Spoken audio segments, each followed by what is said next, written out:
Episode 5 की last में हमने देखा था कि हाना बहुत तेज़ी से जंगल में भाग रही थी क्योंकि उसके पीछे एक बहुत बड़ा जानवर पड़ा हुआ था। और इधर दूसरी साइड वो आदमी हाना को बचाता है अपने डॉगीज़ को इस्तेमाल करते हुए, और हाना उसे देखकर थोड़ा शॉक हो जाती है।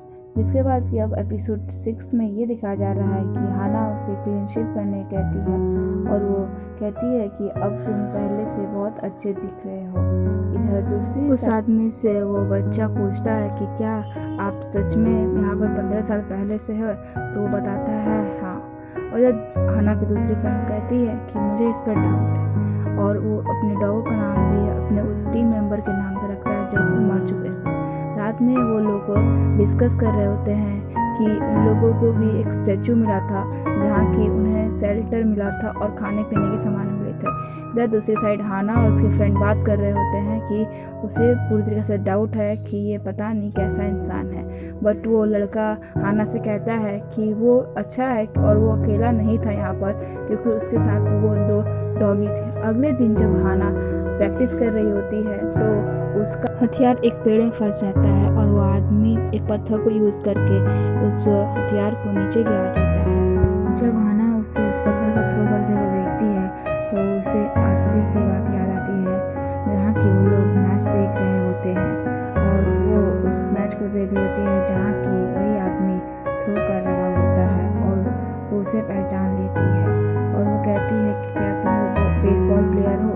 वो बताता है कि हाँ, मैं वही बेसबॉल प्लेयर हूँ। इधर दूसरी साइड हाना के दूसरे टीम मेंबर को दिखाया जाता है जो कि अपना काम कर रहा होता है, और उसके पास वहाँ पर 2 पपी आते हैं। वो जब उन पपी का खेलने लगता है तो वो देखता है कि उनके मुंह में एक लकड़ी का जला हुआ टुकड़ा है, और वो उससे के बारे में पूछता है हम लोग।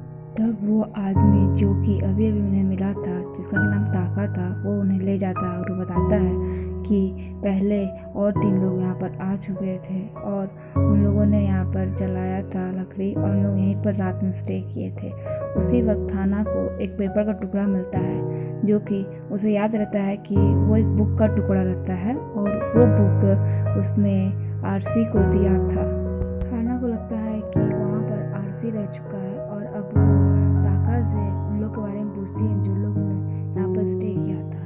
और ताका बताता है कि एक बच्ची थी, साथ में 2 लड़के थे, एक के बाल बहुत लंबे लंबे थे और दूसरा जो था वो स्पोर्ट्समैन की तरह दिख रहा था। और अब हाना को पूरा बिलीव होने लगता है कि वो स्पोर्ट्समैन की तरह दिखने वाला लड़का बिल्कुल आरसी ही होगा। बट जब ताका उसे ये बताता है कि वो उस लड़के को डूबने से बचाया था, तो हाना को फिर डाउट होता है और उसे लगता है कि वो आरसी नहीं हो सकता है, क्योंकि आरसी तो बहुत ही अच्छा स्विमर था। उसी वक्त वहाँ पर बारिश होना स्टार्ट हो जाती है, और वो लोग वहाँ से दौड़ते हुए निकल जाते हैं। जब हाना वहाँ से दौड़ रही होती है तो वो एक जगह गिर जाती है, और वो एक ऐसी जगह गिरती है जहाँ की कुछ पर्पल स्टफ्स रहते हैं, और वो पर्पल स्टफ्स हाना के हाथ में लग जाते हैं। बट हाना उस पर्पल स्टफ को ध्यान नहीं देती है, और वो उस पेपर के बारे में अभी भी सोच रही होती है। और दूसरी साइड रात का सीन दिखाया जाता है जहाँ कि वो लोग एक दूसरे से बात कर रहे होते हैं, और जब वो सोने वाले होते हैं तो हाना को अपने हाथ में एक पर्पल कलर दिखता है, और उसे समझ नहीं आता है कि ये क्या हो रहा है। अगला दिन का सीन दिखाया जाता है जहाँ कि हाना जब जंगल में गई हुई होती है तो वो देखती है कि एक एनिमल उसी पर्पल स्टफ की वजह से मर रहा है, और वो उसे देखकर डर भी जाती है। जब ताका उसके पास आता है, उसे कहता है कि तुम यहाँ से दूर रहो, क्योंकि ये स्टफ्स जो होते हैं फैल जाते हैं और इसका कोई भी इलाज नहीं है। तो हाना और परेशान रहती है, और वो उन बुक्स में ढूंढने लगती है कि अगर कोई भी उसे ये इलाज बता सके कि वो कैसे ठीक हो सकती है, बट उसे कुछ नहीं मिलता है, और वो उसे लेकर बहुत परेशान हो जाती है। और वो रात में वहाँ से भाग निकलती है, क्योंकि उसे लगता है कि अगर वो वहाँ पर रहेगी तो बाकी सबको भी इस वजह से प्रॉब्लम होगी। जब वो भाग रही होती है जंगल में तो उसे एक बहुत बड़ा जानवर मिलता है, बट वो जानवर उसे कुछ नहीं करता है, क्योंकि उसके हाथ में वो पर्पल स्टफ रहता है, और वो जानवर को भी पता होता है कि अगर वो उसे मारता है तो वो जानवर भी उस वजह से मर जाएगा। और जब हाना अब बोट में बैठकर ट्रैवल कर रही होती है तो वहाँ पर एक बहुत बड़ी फिश उस पर अटैक करती है, और हाना डूबने लगती है। पहले हाना बचने का ट्राई तो करती है, बट वो फिर सोचती है कि मुझे तो मरना ही है, तो मैं ऐसे ही क्यों ना मर जाऊँ। बट उसी टाइम ताका और वो लड़का दोनों वहाँ पर आ जाते हैं और उसे ऊपर खींचते हैं। ताका उसे पूछता है कि तुम वहाँ से भाग क्यों आई, और हाना उसे बताती है कि उसके हाथ में वो पर्पल स्टफ लग गया था, जिसकी वजह से कि उसे पता है कि अब इसका कोई इलाज नहीं है और वो अब मरेगी, और वो दूसरों को इस वजह से प्रॉब्लम नहीं देना चाहती थी। इधर दूसरी साइड हाना के दूसरे टीम मेंबर्स को दिखाया जाता है, जहाँ कि उन्हें एक लेटर मिलता है हाना का, और उस लेटर में लिखा होता है कि वो यहाँ से जा रही है क्योंकि उसे आरसी को ढूंढना है। दूसरी साइड हाना को अब सांस लेने में प्रॉब्लम हो रही है। तभी ताका को ये समझ आता है कि हो सकता है ये किसी टाइप का बॉम हो, इसका इलाज हो सकता है, क्योंकि बॉम जो होते हैं वो सॉल्ट से ख़त्म हो जाते हैं। तो वो लोग ये सोचते हैं कि अगर हम लोग इस पर सॉल्ट डालेंगे तो वो ठीक हो सकते हैं, और इस वजह से वो लोग समुद्र का पानी गर्म कर रहे होते हैं। बट हाना ये समझती है कि वो ठीक नहीं हो पाएगी, और वहाँ से वो निकल कर चली जाती है बाहर। और वह उसी टाइम वहाँ पर एक और एजेंट आता है, यानी एक गाइड आता है, और उसे कहता है कि क्या तुम अब मरना चाहती हो। और हाना कहती है कि हाँ, वो यहाँ पर नहीं जिंदा रह सकती है, वो मरना चाहती है।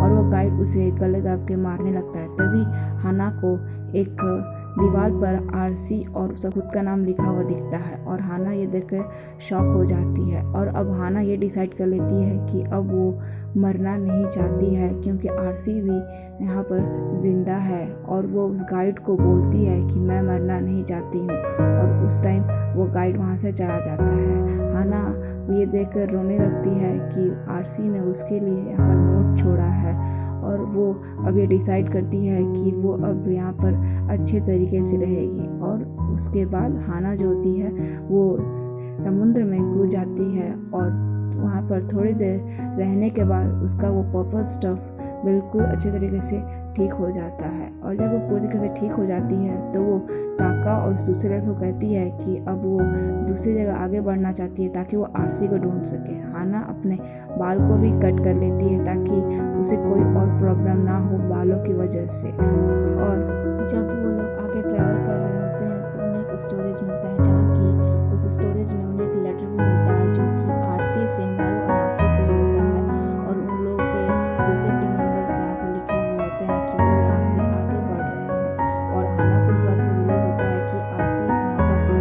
या दूसरी साइड आरसी को दिखाया जाता है, जहाँ की वो लोग बारिश होने की वजह से एक गुफे में बैठे हुए थे, और उसी वक्त नात्सू से गलती से वो एक बड़ा पैन आगे छूट जाता है पानी में, और आरसी जो होता है वो स्विम करके उससे वापस ले आता है। और उसी टाइम आरसी को एक बहुत बड़ी स्टैचू दिखती है जब वो उस पैन को ढूंढ रहा होता है, और सेमारू उसे स्टोरेज को खोलता है, क्योंकि वहीं पर एक बहुत बड़ा स्टोरेज रहता है। जब वो स्टोरेज को खोलता है तो वो देखता है कि उसके पार जाने के बाद उन्हें एक शिप मिलती है।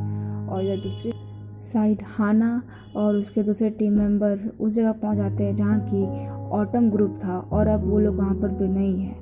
बट हाना वहाँ पर एक नोट छोड़ती है आरसी के लिए। और जब लोग आकर ट्रैवल कर रहे होते हैं तो उन्हें एक बेसबॉल स्टेडियम दिखता है, और ताका जो होता है वो उन्हें बोलता है कि क्या मैं यहाँ पर थोड़ी देर रुक सकता हूँ, और ताका वहाँ पर फिर से बॉलिंग करता है। और इसके साथ ही एपिसोड खत्म हो जाता है।